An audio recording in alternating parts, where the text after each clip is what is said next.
warahmatullahi wabarakatuh. Perkenalkan, nama saya Baik Sumawati, NIM 1805020083. Baiklah, di sini saya akan menyampaikan materi tentang konsep Grup Asset Liability Committee atau GALCO. GALCO adalah komite yang mengelola kekayaan atau aset dan liability atau uang manajemen suatu bank berdasarkan program dan anggaran yang telah ditetapkan agar tujuan perusahaan dapat dicapai melalui sumber daya manusia sesuai rencana. Tugas GALCO lebih berfokus pada aset dan liability yang sensitif terhadap suku bunga, di mana kedua hal tersebut biasa disebut rate sensitive asset dan rate sensitive liability. Selanjutnya, peran SDM terhadap GALCO. Peranan sumber daya manusia yang dibutuhkan dalam pengelolaan ALMA agar kesalahan sumber daya perbankan dalam aset liability management tidak terjadi. Pengelolaan ALMA secara baik dan tepat dapat dilakukan oleh sumber daya manusia yang unggul. Sumber daya manusia yang unggul jika dilakukan pengembangan pada bidangnya melalui pelatihan atau training. Mungkin hanya itu yang dapat saya sampaikan. Terima kasih. Assalamualaikum warahmatullahi wabarakatuh. Saya Novita Sari dengan NIM 180502091. Di sini saya akan menyampaikan materi selanjutnya, yaitu tentang tujuan dan permasalahan dari GALCO. Langsung saja, tujuan dari GALCO adalah agar diperoleh keunggulan sumber daya manusia pada berbagai tingkat, agar dapat berperan penting dalam memacu peningkatan sumber daya manusia dalam mencapai keunggulan bersaing dan untuk mengantisipasi persaingan global yang akan terjadi. Nah, maka dari hal itu, perlu dilakukannya pelatihan dalam persaingan global. Yang pertama, tujuan dari pelatihan sumber daya manusia ini merupakan hal yang penting dalam keberhasilan perusahaan, dan hal inilah yang menjadi indikator keberhasilan dalam manajemen sumber daya manusia. Manajemen sumber daya manusia ini diperlukan untuk meningkatkan efektivitas sumber daya manusia dalam organisasi. Pelatihan sumber daya manusia sangat diperlukan untuk menunjang keberhasilan dan mengefektivitaskan kinerja perusahaan agar bersaing dalam persaingan global. Hal ini ditujukan untuk mempertahankan kontribusi departemen pada tingkat yang sesuai dengan kebutuhan organisasi. Sumber daya manusia menjadi tidak berharga jika manajemen sumber daya manusia memiliki kriteria yang lebih rendah dari tingkat kebutuhan organisasi. Selanjutnya, permasalahan dari GALCO. Permasalahan dari GALCO ialah sumber daya manusia di kawasan Asia, terutama di Indonesia, mempunyai banyak kelemahan karena sebagian besar dari struktur perekonomiannya masih dipengaruhi oleh orang luar negeri. Itu belum menyebut sejumlah faktor lain, misalnya tingkat kemampuan bahasa.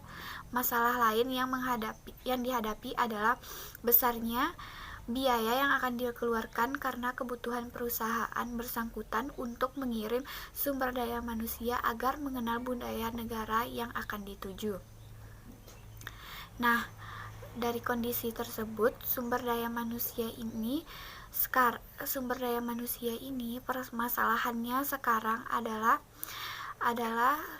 kurang lebih pertama, adanya ketimpangan antara jumlah kesempatan kerja dan angkatan kerja. Yang kedua, tingkat pendidikan angkatan kerja yang ada masih relatif rendah. Yang ketiga adalah lesunya dunia usaha akibat krisis ekonomi yang berkepanjangan sampai saat ini yang mengakibatkan rendahnya kesempatan kerja terutama bagi lulusan perguruan tinggi. Itulah yang dapat saya sampaikan, kurang lebihnya saya mohon maaf. Wassalamualaikum warahmatullahi wabarakatuh. Baiklah, di sini saya akan menyampaikan materi tentang keberhasilan pasar global dan sumber daya.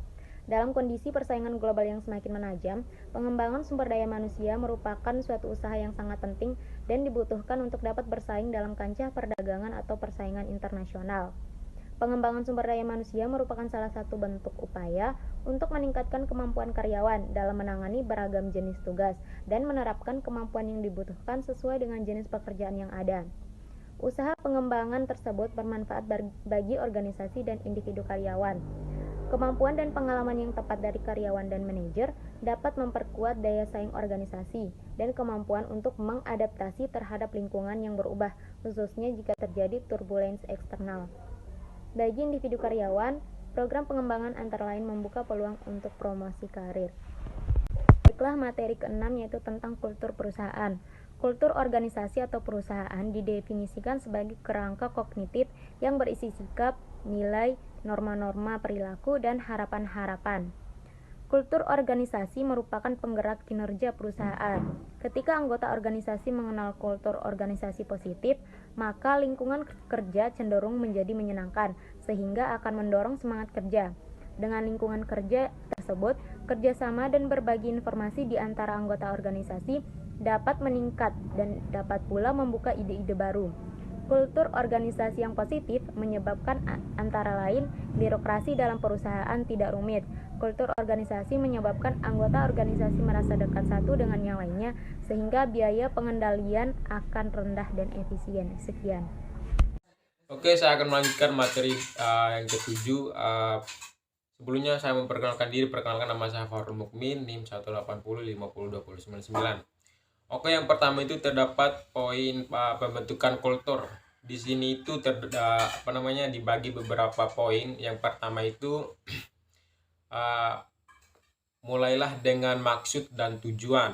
Maksudnya itu mendirikan perusahaan tidak semata-mata mencari uang, memperoleh keuntungan dan menjual barang atau jasa layanan. Pemikiran seperti itu sangat sempit, memikirkan sesaat untuk jangka pendek, sangat transaksional. Sedangkan perusahaan seharusnya memikirkan jauh ke depan, kalau bisa menembus beberapa generasi. Terus yang kedua itu terdapat menetapkan dan mendefinisikan nilai-nilai tinggi perusahaan. Dalam artian standar dan bahasa yang dipakai yang menunjuk kepada tujuan jangka panjang dan lingkup yang luas. Jangan berbicara abstrak, namun berbicara hal-hal yang konkret dengan parameter dan ukuran yang jelas sehingga tidak terjadi misi interpretasi. Terus yang ketiga itu terdapat teladan dari para pemimpin.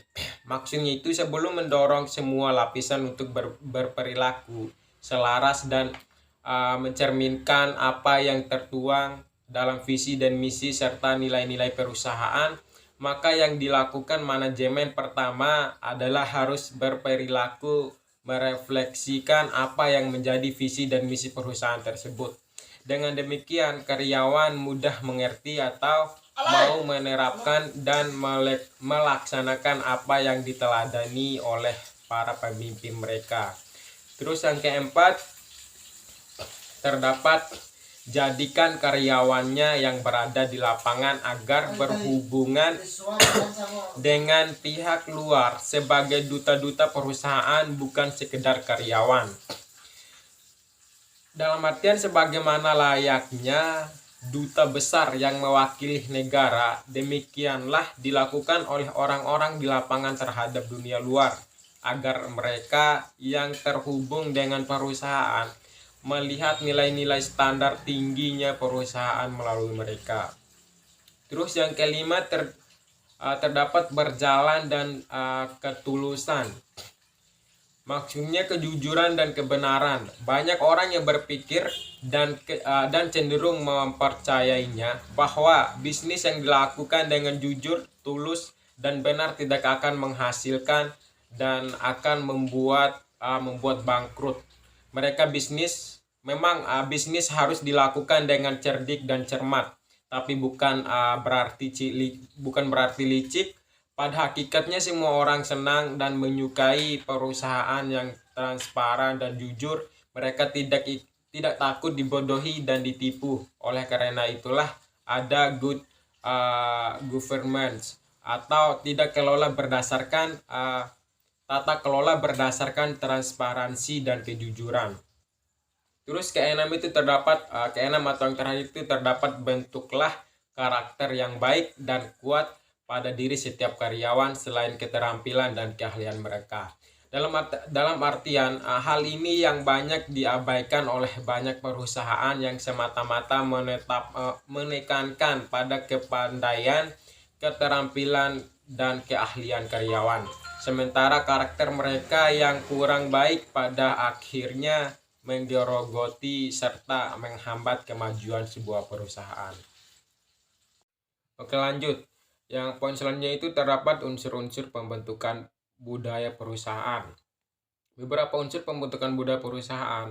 Yang pertama itu terdapat lingkungan usaha. Dalam artian lingkungan di mana perusahaan itu beroperasi akan menentukan apa yang harus dikerjakan oleh suatu perusahaan tersebut untuk mencapai keberhasilan. Poin yang kedua terdapat nilai-nilai values.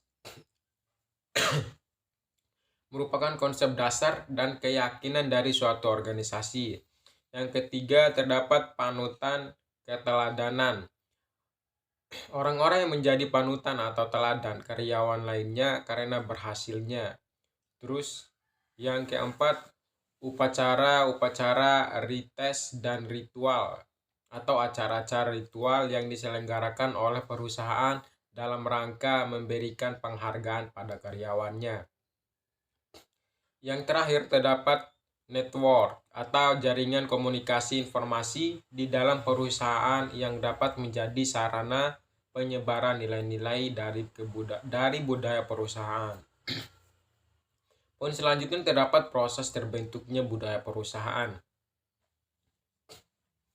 Proses terbentuknya budaya perusahaan itu dibagi beberapa komponen. Yang pertama itu terdapat filosofi atau filosof yang menjadi panduan menetapkan kebijakan organisasi baik yang berkenan dengan karyawan ataupun klien. Terus yang kedua nilai-nilai dominan yang dipegang oleh organisasi atau suatu perusahaan. Terus yang ketiga terdapat norma-norma yang diterapkan dalam bekerja. Yang keempat aturan main untuk berelasi dengan baik dan organisasi yang harus dipelajari oleh anggota baru agar dapat diterima oleh organisasi atau sebuah perusahaan. Yang kelima, tingkah laku khas tertentu dalam berinteraksi yang rutin dilakukan, perasaan atau suasana yang diciptakan dalam organisasi atau perusahaan. Dengan mengalih komponen-komponen pembentuk ini diharapkan agar memperoleh gambaran global dari budaya organisasi tertentu. Gambaran ini didasarkan organisasi tersebut bagaimana masalah diselesaikan di dalamnya dan cara-cara anggota diharapkan berperilaku dengan baik. Baiklah, di sini saya Nadia Pahira, saya sebagai pemateri terakhir yang akan membahas tentang perwujudan bentuk kultur perusahaan itu sendiri. Di mana kultur-kultur perusahaan itu meliputi yang pertama dapat menciptakan nilai-nilai yang merupakan identitas dari karyawan perusahaan itu sendiri dan pimpinan perusahaan yang diharapkan mampu membangun komitmen mereka kepada perusahaan itu sendiri. Yang kedua, dengan komitmen tersebut diharapkan juga tumbuh semangat bersaing. Yang ketiga, dengan budaya yang tepat diharapkan dapat terpeliharanya stabilitas dan integritas serta sekaligus dapat dikembangkan dinamika serta persaingan di dalam perusahaan itu sendiri. Dan yang terakhir, di mana merubah budaya yang sudah ada di dalam perusahaan itu sendiri itu tidak mudah. Jadi dibutuhkan pemimpin yang efektif dan efisien, di mana pergantian pemimpin itu diharapkan mampu berkomunikasi dengan efektif, mampu berkomunikasi dengan baik, dan memilih pemimpin yang tepat dan kinerjanya yang efektif supaya dapat menilai sistem imbalan yang tepat. Terima kasih.